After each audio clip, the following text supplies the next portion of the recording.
good day to all watching my video. I'm glad that you're here observing me as I'm observing students. This video will deal with two things from the past week.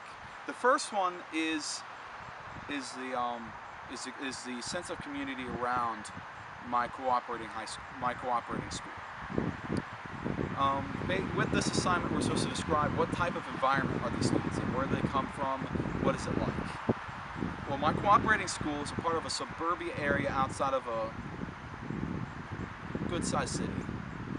The area is very rural in sense, but it has a rural feeling, but it is very much a suburban environment. There's many housing communities around the school, some that have probably got a few years on them, and some of them are a lot newer. There are some apartment complexes nearby, but the main thing about my area is within a 5-minute distance drive there is on Main Road, there's several main roads, main highways, and byways which give accessibility to the community to many things. Stores like Belk, JCPenney's, other things of that sort. Anything that the community needs is probably there. Grocery stores. It's so I would say the community is very well established. It's got a very resourceful environment for the students. On my driving into school, I've had times where I've seen students walking to school. So these communities are within walking distance. Some of these students feel safe to walk to school. So that's a cool thing to see from this community. It's a very slightly mountainous, so it's a very hilly, and it provides it's a very beautiful place. It's a beautiful school, and so far I've enjoyed driving there every day. The second part of this video, which I'm now to discuss, is my observations from week 2. Week 2, after spending 2 days in the school, I've gotten adjusted, I've met the students, and I've gotten time to start to get to know them one-on-one, many students. I get to see some of the students who are trouble students, and I get to see a lot of the very well-versed students. This week I started grading papers, getting to experience how to interpret students' grades, how to assess their academic level. I started getting more involved in the classroom, helping out, walking around, doing activities within the classroom, and answering questions when needed.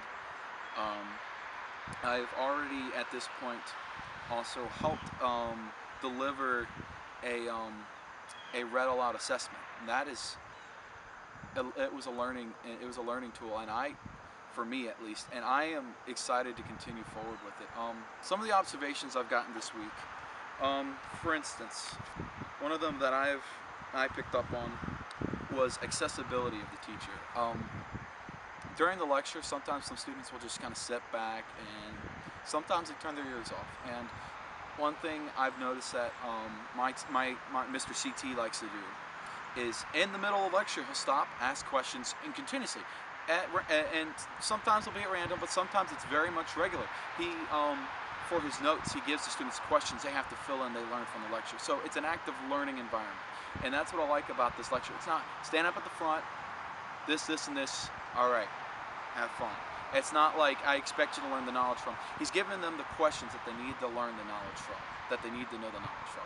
And that, I think, is a very good tool. He makes himself feel accessible to his students, from what I can tell. In the middle, at the beginning of the lecture, he'll tell them, if I'm going too fast, stop me and ask a question, or tell me to slow down.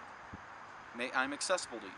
It sends a message, I'm accessible, I can help you when you need help. And that's a big thing that we teachers need to be able to do. We need to be able to say, hey, everybody, I got you. I got you. Just ask me for help and I'll give it to you. And that's a big part of wisdom right there, is knowing when to ask for help. They always tell us student teachers when we're going in there, don't be afraid to ask for help. Don't be afraid to have a moment where you don't know what you need to do and asking someone for help. And this is something we need to pass down to our students, so in life they know when to ask for help. There needs to be some autonomy there, but we need to show them it's not a bad thing to ask for help. Other than that, about my state of mind, if y'all are curious, I've enjoyed every moment that I've been in the classroom. It's been exceptional so far. I find my moments where I'm sitting in the back of class and I just start smiling. The kids are great. The faculty's been amazing, and I've learned so much from them so far. and